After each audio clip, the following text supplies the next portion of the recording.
কিন্তু ভাই আপনারা মিডিয়া যদি ঠিক থাকতেন তাহলে সব ঠিক থাকতো। আমি আর কি বলবো ভাই বলেন, এই ১.৫ বছর নিজের ভাইয়ের বিচারটুকু পাই নাই। আর সারা সারা যতদিন বেঁচে থাকবো বিচার পাবো কিনা জানি না, কিন্তু ওই যে উপর আল্লাহর কাছে সবসময় প্রতিনিয়ত আল্লাহ আমার ভাইদেরকে তো খুনি হাসিনার নির্দেশে হত্যা করছে, এবং পুলিশ সহ যারা আমাদের ভাইদেরকে হত্যা করেছে তাদের বিচারও তুমি কইরো, এবং আমাদের ভাইদের রক্তের উপর দাঁড়িয়ে যারা গাদ্দারি করেছে তাদের বিচারও আল্লাহ তুমি কইরো তোমার আদালতে। তাদের নামগুলো কি বলতে পারবেন? কাদের মনে হয়? দাবি বলতে ভাই আমি আসছি জুলাই সনদ নিয়ে তালবাহানা চলতেছে এক, আর দ্বিতীয়ত আমি ১.৫ বছর আমার ভাইয়ের হত্যার কোনো বিচার পাই না, আমার ভাই সহ সকল শহীদের হত্যার বিচার পাই নাই। আজকে দেখলাম এনসিবি আসছে, আজকে দেখলাম সংসদ অনেকে, আর জুলাই কিছু এলিট শ্রেণীর ফ্যামিলির হয়ে গেছে বর্তমানে।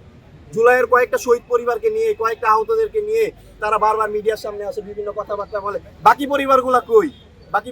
বাকি পরিবারগুলো তো খবরও নেয় না। এমনও পরিবার আছে যাদের সন্তান এখনো নিখোঁজ, এমনও দাঁড়ে দাঁড়ে ঘুরতেছে। আমার ভাইয়ের খোঁজ যে পাওয়া যাচ্ছে তার ভাই আজও নিখোঁজ। সে আমাকে প্রতিনিয়ত ফোন দেয়, ফোন দিয়ে আমাকে একটা কথা জিজ্ঞাসা করে, ভাই আমি কি আমার ভাইয়ের সন্তানটুকু পাবো?